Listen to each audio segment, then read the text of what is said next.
File attack point. Mavericks inbound. It's Pod Maverick. A Maverick. Hosted by Kirk Henderson and Josh Bowe.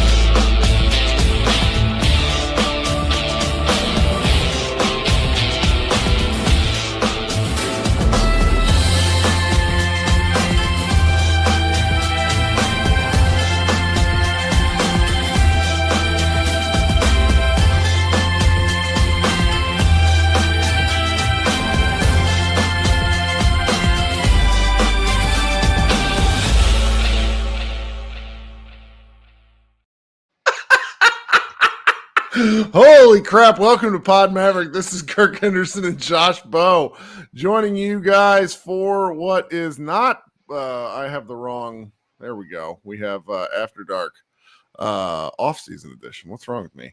How are we doing, everybody? You know what? We're just going to take off the overlay. This is Kirk Henderson and Josh Bowe, Pod Maverick After Dark. You guys just heard our brand new intro music, courtesy of our new friends at Odyssey. And shout out to Mavs Moneyball's Matt for helping make that fun video there at the start, too. How you doing, Josh? I'm doing good. I don't know why I shouldn't have expected anything other than Western cowboy. We all ride our horses to work and kill our own cows for dinner. Like that's what we do in Texas, right? I mean, peel behind the curtain a little bit. So Josh started this podcast, the whatever you called it. What was the original show name? The Mavs Moneyball podcast. Just real top-notch SEO branding. Yes. You know what works. Back in like 2019, we're talking 6 full years ago. We got bullied by our then editor's husband, who also worked at Vox, and was like, "You need to do something." He was correct. Josh found rights-free music 6 years ago. Yep. So when we transferred, we've now gone from we're on our third podcast network in short, but just checking through the legalese, at some point, the rights-free music that Josh found had reverted to being a rights situation, and like we were inadvertently using somebody's music. Everything's fine. We just didn't want to get in any trouble, so we had to change our music, and that's that. We might change the video, but we don't know because we're both an audio and a visual format. But Josh, it's been a full week and a day since we've talked. How are you? I'm doing okay. I'm a little tired, but hanging in there. I'm not going to do, I promise, I honestly forgot, and I don't want to get up now, but I will turn my lights back on. The season's over, so I think I can start again, and if they start the season losing like 3 in a row next season, then I'll turn the lights back on.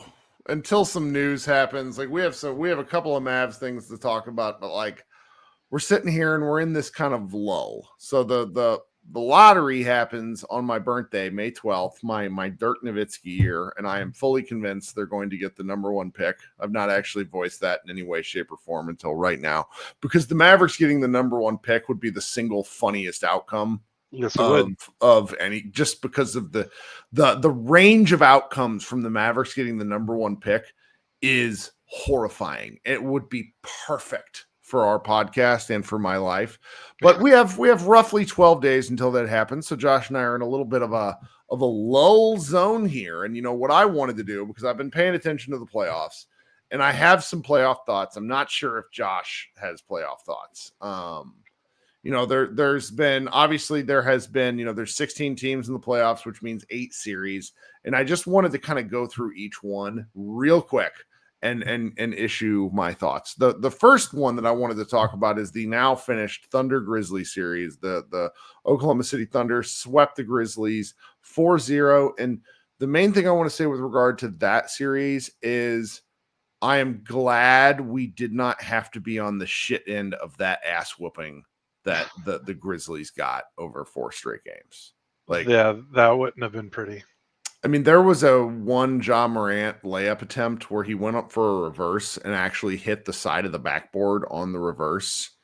And then he got hurt, and it was painful. And I think a healthier Mavericks team, i.e. had Kyrie Irving played and Anthony Davis not look like warmed over butt, might have been a fun 1-8 series. But the Mavericks that we saw towards the end of the year, just not it. But I mean, when they got blown out in the play-in, so there's no point in crying over spilled milk, like they had their chance. They didn't get robbed, And so that was pretty something. Did you see what the Cavaliers did to the Heat to close out the series? I did see that.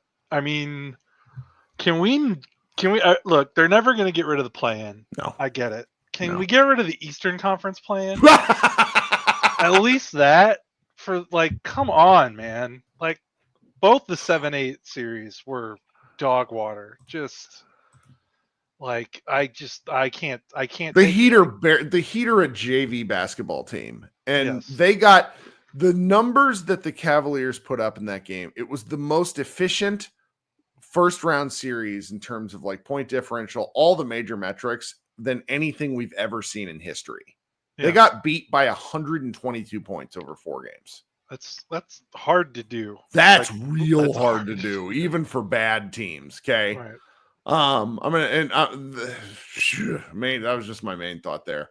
The Pacers Bucks series was a little more spicy, and we're going to see some Maverick adjacent thoughts come out of it. The Pacers beat the Bucks 4-1. The final game, the Bucks surrendered a 7-point lead in under 35 seconds. And there was some crazy stat that Tim McMahon posted. I think it was Tim McMahon. It was the first time since 1997 when they started tracking this stuff that a team had done something like that in the playoffs. Good Lord. What is it with Pacers? Remember the Mavericks Pacers game ended almost very similarly? I think that's exactly why I brought it up. Yeah. And I'm just what's going on? And then there was the near fight after the game with Ben Mathan, who gives me very much you're going to be one of the few people to appreciate this. He gives me Road Dogg 1998 vibes of just pretty good player, but not good enough to be the high level shit talker that he is. And for anybody that's younger, Road Dogg. You just perfectly described Road Dogg as a wrestler. One half of a unbelievably electric tag team. The D-Generation X, the badass Billy Gunn, and Road Dogg.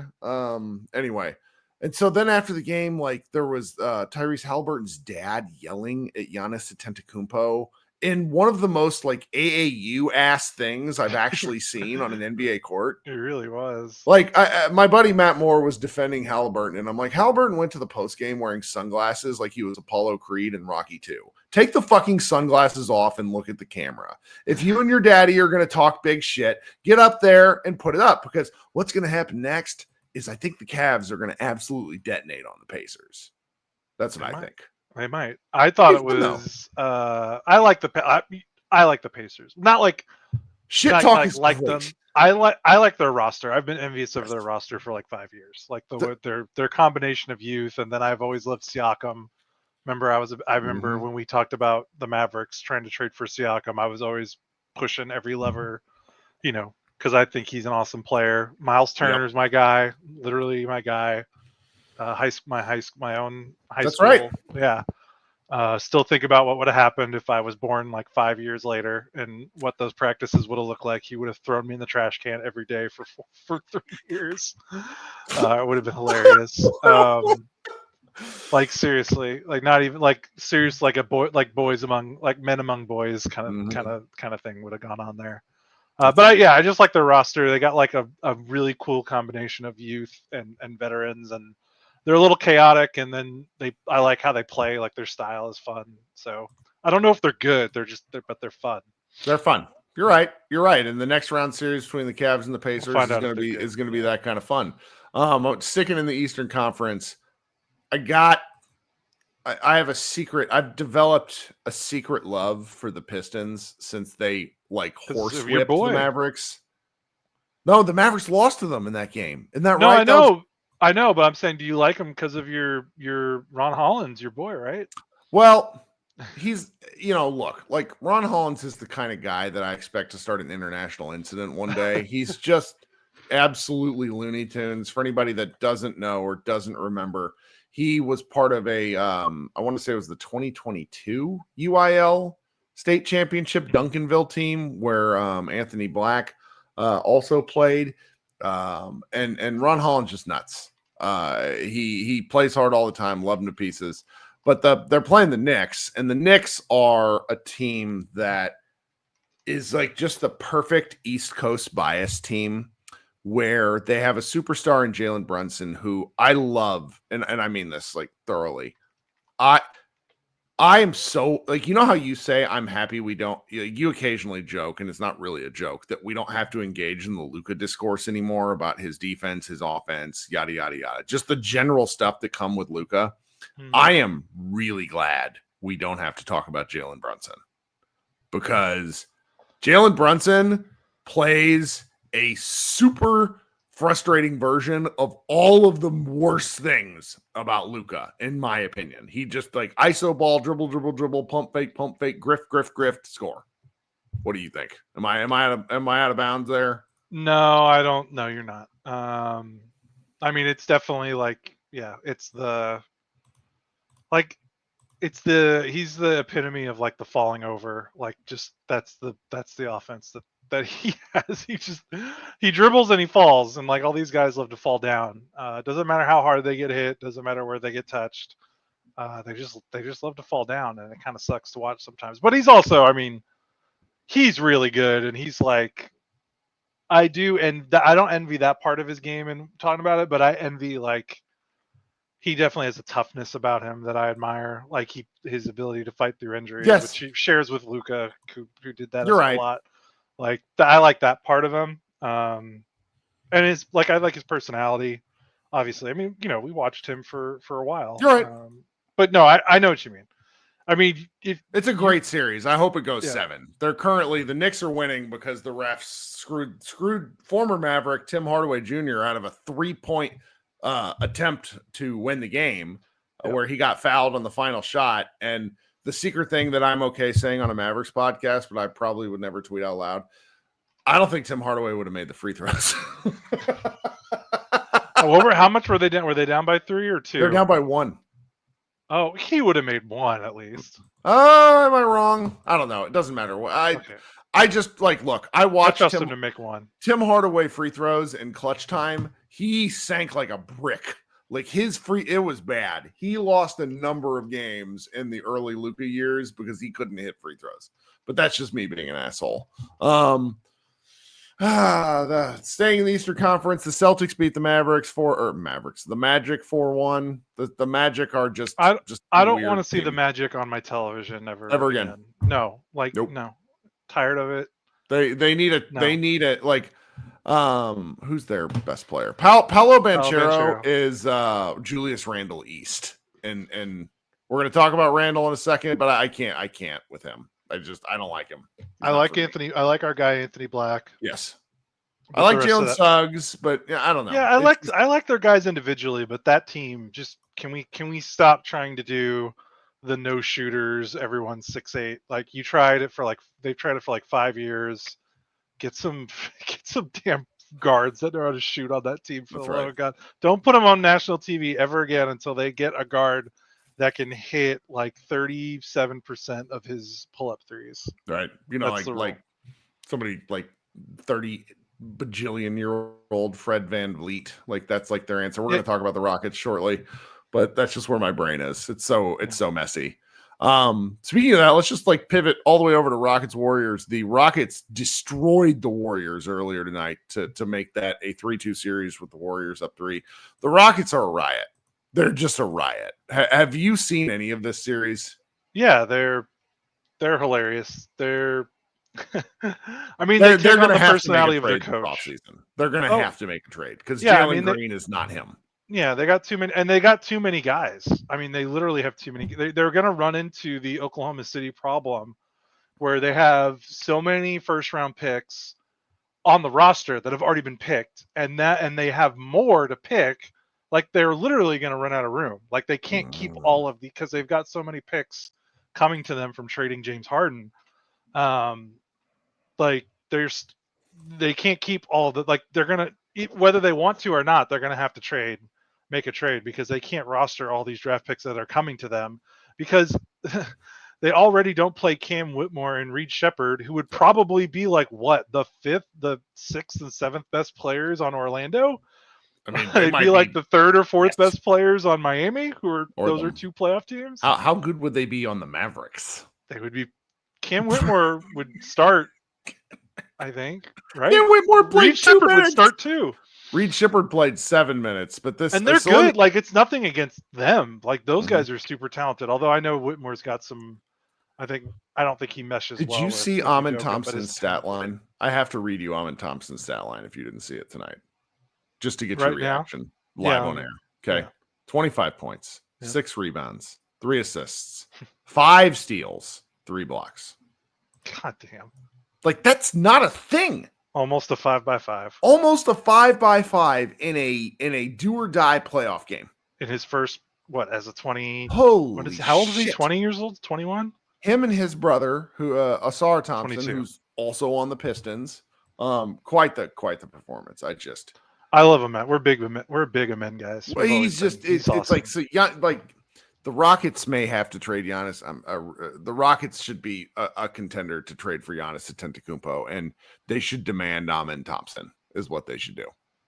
I don't know if Houston does it. If you're right. That's why it's so much Right. fun to think about and Yeah. be envious of in a specific way. It's funny. I used to look at all these rosters, like if the Mavericks weren't playing in the playoffs, and I would always be like, I can't do this anymore. But I used to be like, oh, that guy would be awesome with Luka, or that guy would be awesome. Amon with Thompson would be.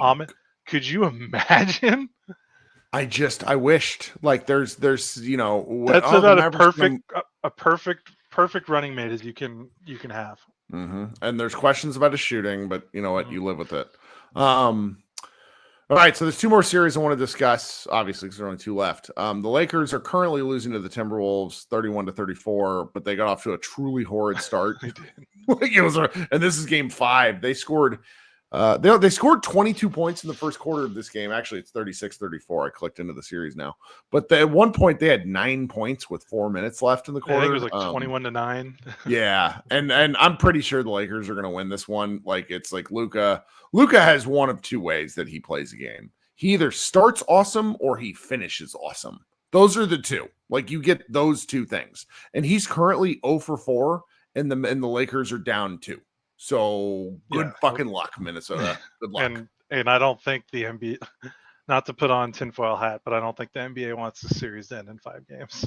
No, but I mean, Anthony, it's so funny because it's, you and I briefly touched on how we're happy we don't have to have the regular Luka discourse. Yep. Anthony Edwards, one of the things that got forgotten about the Western Conference playoffs is that Anthony Edwards was exhausted, like utterly exhausted in that series. Last year? Mm-hmm. Yeah, Kyrie ran him off the floor, kind of. That's right. Not off the floor, but just... No, he had an oxygen mask. Like, we never saw it, but it got reported he needed an oxygen mask. And either way, the roles are reversed. And one of the things that I don't want to get too deep into this, but, like, not to, like, outright defend Luka Doncic in every way, shape, or form, but, like, Luka hasn't had his legs under him a single time this season. And if the path forward for Luka is to have his legs, which I think is a fair thing to push if you're a Lakers person or a Luka stan, he has to be in better shape, but that's not happening in season. And lots of people are really being assholes about this because they're being obtuse. I'm sorry, you don't have a chance to train cardio because you're constantly in recovery mode. Cardio, you and I are big men. Luka's a big man. Building up your cardio is something that takes months to years. Well, and hard to do when you've had 2 calf strains in That's right. Season, so that's right. Does he need to drink less beer? Yes. He also just needs time to be better. Okay. I mean, look, like I ran up, like it's not the same, but like I was really training for that mile run for a real long time. You remember that? I was like, It was like the thing that I did.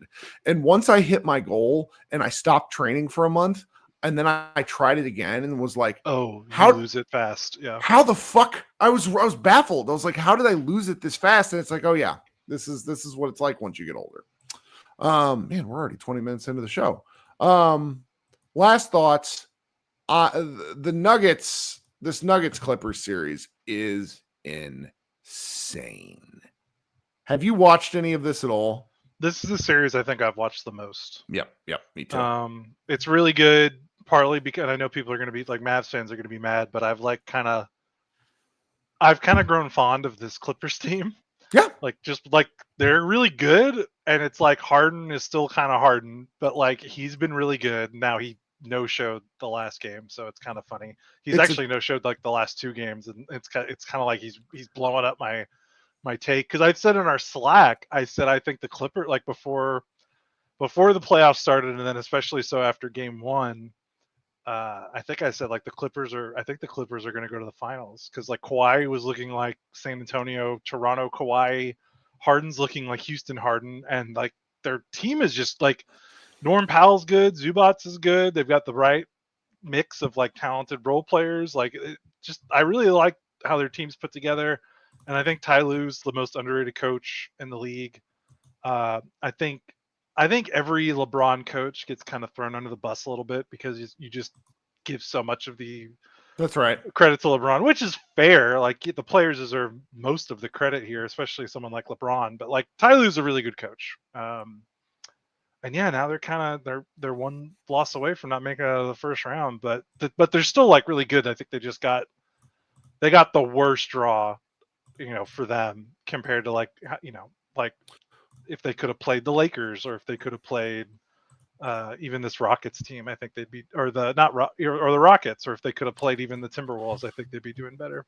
Well, it's genuinely fascinating to me. So the Nuggets won game 1 in overtime. The Clippers won game 2, but they took control in game 2 and then dominated the Nuggets in game 3.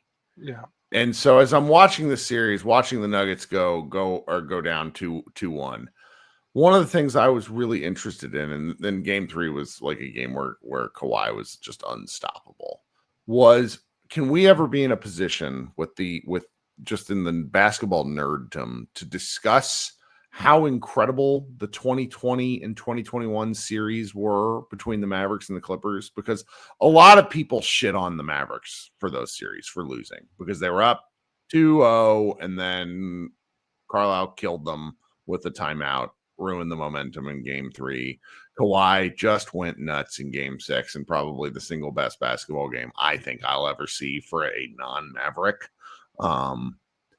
And then the Clippers fell apart because of injuries. And I wasn't like looking forward to this, but I was sort of hoping to like jog, look at how good this Clippers team and Kawhi Leonard actually are. And then of course the Clippers lost the next 2.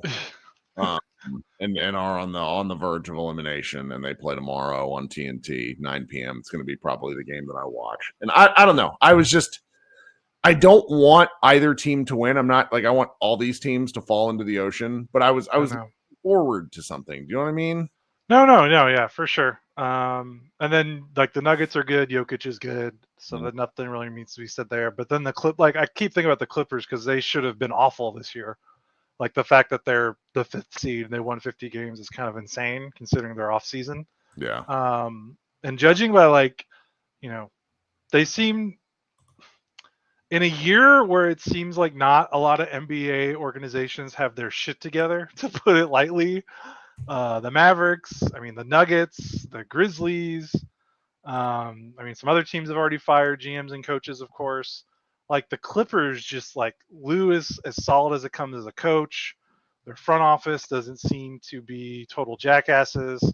They have an owner that's like the ideal, like, this is what you want out of an owner who like gives a shit, will spend a lot of money, but also like lets the smart basketball people do the basketball things, and he focuses his attention on like what the rich people things are, like building facilities and amenities and all that stuff. So it's like, it feels kind of like they're like the ideal NBA organization to follow, which of course you can't unless because it starts top down. Like if you don't have the owner, none of it matters, and you can't fire the owner. So teams can try to emulate it, but if you don't have that, like it doesn't really matter. But I've been thinking about that a lot, as a lot of these NBA teams, there's a lot of fuckery going around the last 5 months.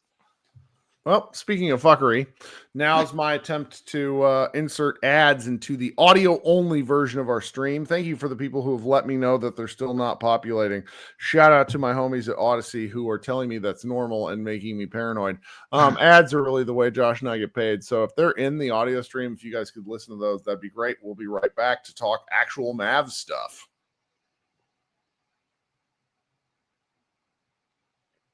Okay, thank you so much. If there were ads, somebody let me know. If not, All right, guys, we're 25 minutes in. We didn't mean to talk that much, but Josh and I never mean to talk that much, and we always do. That just is indicative of the fact that we actually like talking to each other. It's Wednesday night as we're recording. For those of you who are unfamiliar, I'm going to try to regularly do a Friday afternoon show, a live show where you can call in just like Josh is doing. I'll post the link. It's real easy to join.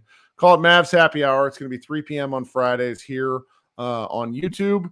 Anybody listening on who aren't really familiar with this, who never join our post game stuff, who always listen. It's a really easy way to just come talk basketball. I was really surprised with the response that I got, given like an hour's heads up. We had some great call-ins. I really actually enjoyed the conversation. I had a whole list of stuff that I would talk to myself about if nobody called in, but then we had 5 or 6 people. Got like an hour worth of Mavs chat. It was great. We're kind of in a weird zone right now, but we'll, ramp stuff back up. If you haven't subscribed to our show, please do so. I like the comments that we received. I got somebody commenting on our Tim McMahon post from several weeks ago. That made me laugh. It was like, why didn't you talk about the trade in your book? I responded to her and was like, well, it's the book was already went to print.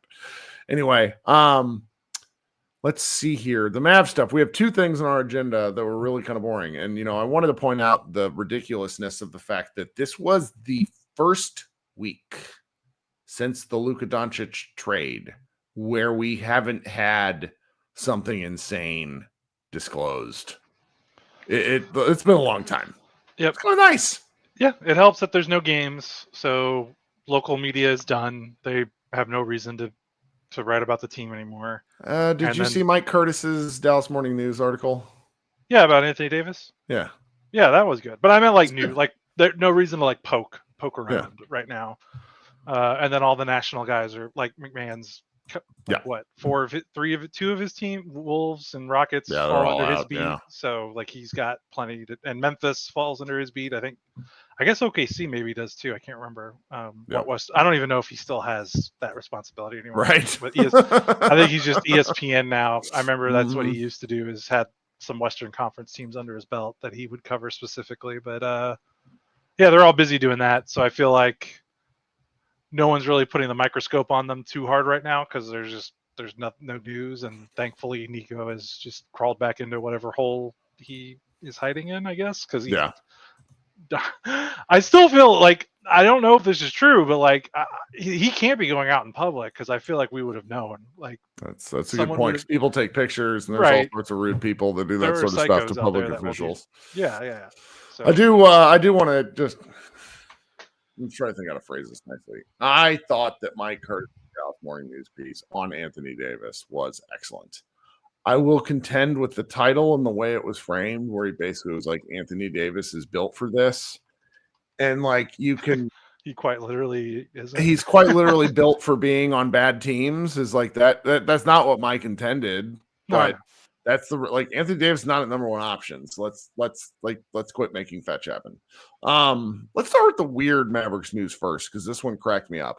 Shout out to the Mavs Reddit subforum for this, because I would not have seen this for days if not for that whole thing. There was a Variety piece on the Adelsons, Miriam Adelson in particular. We don't talk about her a lot because we choose not to, because we don't want to talk about her.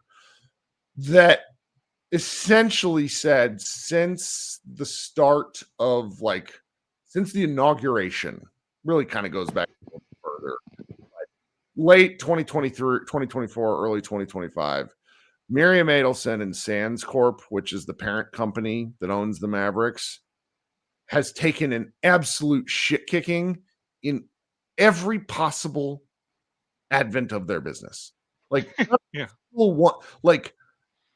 was brutal. It was a brutal read. Like, there was an offhanded comment about how the Mavericks traded Luka, and then proceeded to go on and list how they've lost every legislative battle that they had hoped to win. Yes. And that's, I don't want to overread into it, but I think it's worth mentioning, and that's why we bring it up. It is kind of funny that in the article they talked about what they spent $400 million to try to get that Long Island casino built. And on one hand, like, wow, they did that and it didn't work. And then on the other hand, these people are so rich. They literally, like, I don't even know.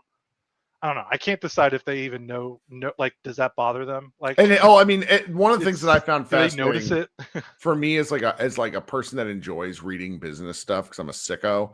The Miriam Adelson slipped out of the Forbes top 50, but she's still worth $30 billion. Yeah. And they've just sunk all this money into stuff. And like I kept and how I want to make this Mavs adjacent is people kept asking me, do you think the Mavericks or do you think the Adelsons are going to continue to own the Mavericks? I don't know. Someone pointed out to me that they could sell and then harvest their losses for several years, which is a thing you can do within the tax code. I don't know if that would be of interest to them. I mean, this has been a disaster for like the Mavericks ownership tenure has been a disaster because Nico Harrison is one of the dumbest fucking people on the planet. Like, to me, whether or not that's fair, I don't care. They nuked the Mavs valuation by trading away the most valuable asset. You know, we're dabbling on touching into some things at Mavs Moneyball because look, we're a fan website, but they've hurt the business, and there's just no way around that. You know, like Kevin Gray, shout out Kevin Gray in the chat. He said that there's Fire Nico thing chance happening at the WWE event that was here in Dallas. Like what? Yeah, like, say what you will about the actual basketball part of the trade. Even if you're one of those people that think Nico was right or you didn't like Luka, like, you cannot like, the business part is black and white, cut and dry. There's no gray area. Like, even if Anthony Davis is as awesome as Nico says he's going to be, and this team is going to reach whatever highs he thinks they're going to reach, like, the business has been impacted right now, and there's really no changing it for. I mean, I don't even know. Like, even if they were better next season, like, I don't know. I'm gonna be really curious to see what the arenas look like next season. I can't figure out if there's just because it's so hard. Like, there's just kind of like an inertia that develops with this team with stuff like this. Like, yeah.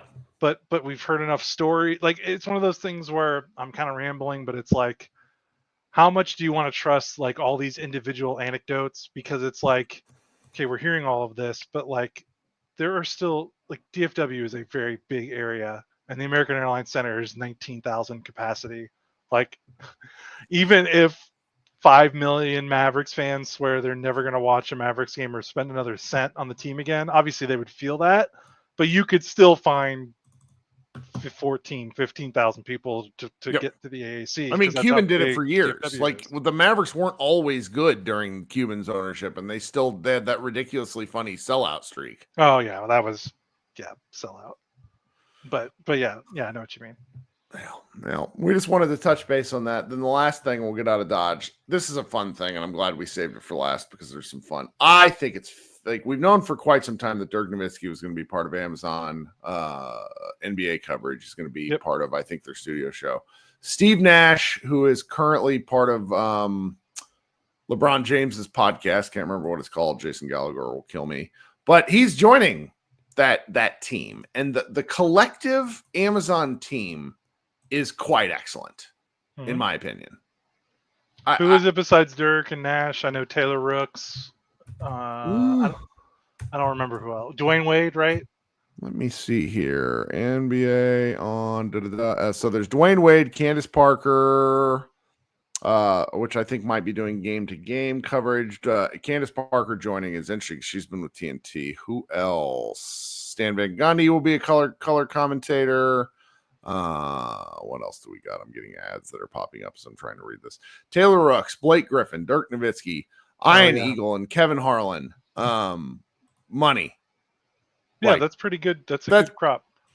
And to me, people have been sending me the various wonderful Dirk Nowitzki, Steve Nash photos from over the years. Yeah.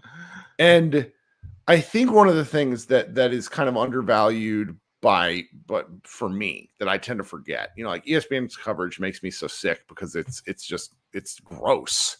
And like Kendrick Perkins gets to be whatever it is he is up there.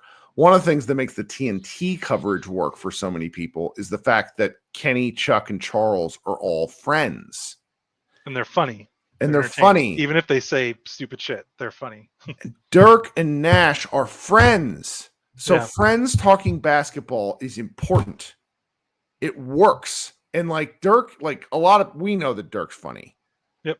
We're about to, the nation is about to find, the basketball nation is about to find out, how funny some of these people are together. Like Blake Griffin and Dirk, if they figure out any sort of back and forth, it's going to be fantastic. I'm really looking forward to that.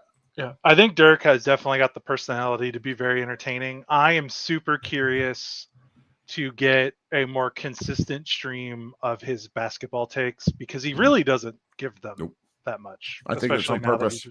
Right. And it's just funny because NBA players do not there's a reason the players are the players and the general managers are the general managers. Yep. They don't always have the best Dirk's responsible for the Rajon Rondo trade. I said that in a Discord server that I'm with some of my friends.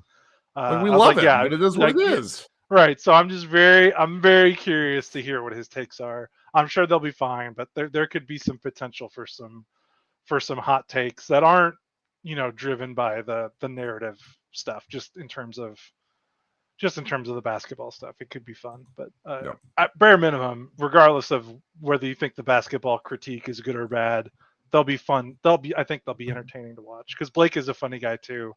Dwayne seems to, I know everyone in Dallas hates Dwayne Wade. I get it.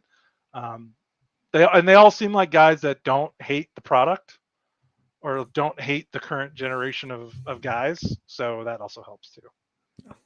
Well, before we get out of here, there's a couple more things I wanted to touch on. First, we're starting rolling out. It's Wednesday, so we already have 3 of them up. But we're slowly but surely doing our player-by-player reviews at Mavs Moneyball. We're going to insert some other stuff in there. We're not going to start our draft coverage officially until after they have a real pick, because we'll probably write on everyone just because it's fun. But once you know where they're actually going to be drafting, and I don't think they're actually legally allowed to trade their pick until draft night. I believe so. Yeah, so we'll see kind of where we go from there. The Mavericks are right up against the now we get to be accountants. The Mavericks are right up against the first apron. So they have 13 players. There's just a lot of stuff the Mavericks have to work out. Josh and I will be kind of talking and covering that as we get into the days and weeks ahead. I did want to note one interesting thing. So I've been, SB Nation gives me the opportunity to run these polls with questions. And I ran one last week about whether Nico Harrison must be fired and whether Nico Harrison should be fired and whether Jason Kidd should be fired. Did you see this on the site? Yes, I did. So 96% of respondents said that Nico Harrison should be fired. Not super surprising, but probably the highest one we've ever done. Right. Yeah. Did you see the Jason Kidd one? Because this one fascinated me. I didn't see the Jason Kidd one. Jason Kidd, 54% of Mavericks fans think Jason Kidd should lose his job. That tracks to me. That doesn't surprise me. Really? Why? Because, I think we see it in the replies. A lot of people genuinely think that he had nothing to do with the trade, which is hogwash. And you know what? I want to get mad at it, but people don't we know. I'm not trying to say we know more, but we read more. Yes, okay, that's true. A lot of the Jason Kidd stuff is inside baseball. It's not as well reported. I know there was the book about Giannis, which is pretty out there. But we're so far removed from those Milwaukee years that there are probably people that don't realize how messy his Milwaukee and Brooklyn years were, because he was very quiet with the Lakers. There was not really, you didn't hear anything about him negatively when he was coaching the Lakers, and then then he came to the Mavs. So he's put enough distance between himself and his bad tenures that I think he is, and he's a really good playoff coach. I know the regular seasons have been kind of up and down, but I think he's endeared himself to part of the fan base for the way that he's able to get the most out of players during the playoffs. And the locker room has they've had 2 awful disaster seasons, and not once during those 2 awful seasons would you be well, one of the awful things was the team quit or gave up on the coach. It's true. So like that part doesn't surprise Well, and me. he's very much starting to distance himself from Nico. That's the part that's been killing me. Yeah, where he's not dumb. There's stuff out there where it's like, well, he didn't want this. He was very unhappy with it. And it's like Tim McMahon kind of nuked that on the Bomani Jones podcast, where he was like, I have him on like in background saying this, and now that the trade's done, I'm just gonna tell people. And I'm like, ooh, fuck. Yeah. Yeah. It's good stuff. It's good stuff. Anything else before we get out of Dodge? No, I can't believe we talked this much. I mean, you and I, like, I think we did this on purpose. Like, we run our website, but I think we kind of don't talk to each other during the week on purpose, just so we can have stuff to talk about. Yeah, that makes sense. You have very good reason for not watching Andor. I finished the second, I'm through the first 6 episodes of season 2, and I am badgering people to watch this show. It's the most batshit television I've seen. It's like watching a movie at home. It's great. Love it. I'm gonna try. Maybe I'm going out of town for work. I'm gonna be in a hotel room for some of those nights. I'm gonna be on. I don't know if I want to watch it on a plane though. I'm not gonna. No. I mean, it's like you. I gotta watch it on my nice TV. Yes, you have a beautiful television, and that's really where the Tony Gilroy of it all shines through. I watched it tonight, and I'm just sitting there going, "Oh my god!" Anyway. And you got to watch Sinners. You told everybody this. You told the Slack this. You got to watch Sinners on 70 millimeter, the great big screen. That's right, 70 millimeter IMAX. One of I think 19 theaters in the world that can do it, and one of them is off 635 on Webb Chapel. I guess it's technically Dallas. It might be Farmers Branch. I can't remember, but it's really funny that it's there, and it's been there forever. It's been there since I can remember. We both grew up right. There. I think it's been here since we've been kids. Yeah, it was awesome. Again, I'll reiterate that I'm a little disappointed that Oppenheimer kind of blew up my spot. Because seriously, they've been doing so. Dark Knight was the first major mainstream 70 millimeter IMAX movie to be released. Everything before that, is like the documentary kind of stuff. Right. That was the first. That was 2008. So I've been going to I've seen every 70 millimeter IMAX mainstream movie in IMAX, 70 millimeter IMAX, since then at that theater. There's only, it's basically like the Nolan movies and then maybe like two or three others after that. And I've never had trouble getting tickets until Oppenheimer. Whatever it is, Oppenheimer, the cat was out of the bag after that. And now it's like, I'm lucky I got the tickets I did when I did, because we had someone on our staff, Jordan, who was like, I'm trying to get tickets. Everything is sold out. And it was like that for Oppenheimer after like the first. He went and saw like a 2:30 in the morning screening, if I remember correctly. It was either you or him, right? Oh, I did. I went. No. I didn't. I did 2:30 in the morning for the Interstellar re-release. That was last winter. Because remember, I don't know if I remember, because if I told y'all, but the projector broke in the middle of our screening. And we were like, oh no. And every ticket was sold out after that. And it was a re-release. So it's only in theaters for like 2 weeks, because it's a re-release. It's not going to be in theaters for very long.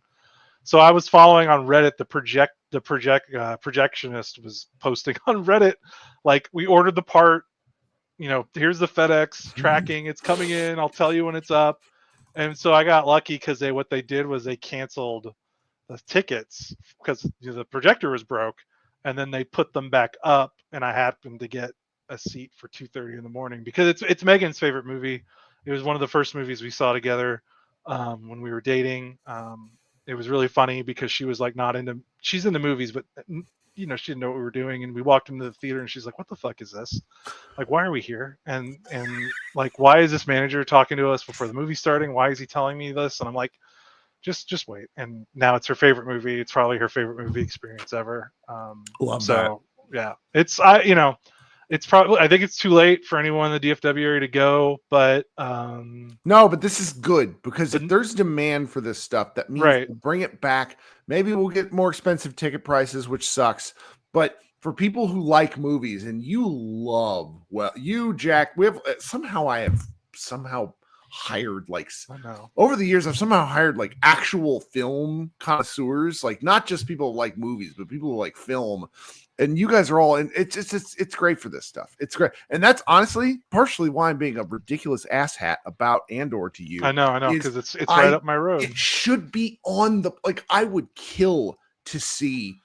There have been 18 episodes so far, probably 6 of which I would want to see on a huge screen because it's made with that much care. I'm really something. It's something. All right, so I'll be back Friday at 3. You guys set your watches, set your calendars, join, like, click and do the bell on YouTube. We will we'll have fun. Like, I was the first caller, can't remember his name, but he had never joined the show before. And we talked for like 15 minutes, and I was like, this is why I do this. This is why I keep doing this, because there are people out there who have things to say that are way more interesting than me. And it's I discovered, like, the chief hater of our show this week. Favorite. Just loved reading his anger. And I'm just like, you're talking to me because you care about the Mavericks. Like, let's just talk about basketball. It's great. Basketball's great. Yep. Even when Nico Harrison guts your soul. Thank you guys so much. Everyone enjoy and take care of the rest of the week. Hopefully everybody stayed safe in these batshit storms today. I'll be back Friday and then next week probably with somebody else because Josh has to go out of town for work, which I don't think has ever happened before. No. Nope. So we'll figure that out. Everybody be good. This has been Pod Maverick After Dark. Go Mavs.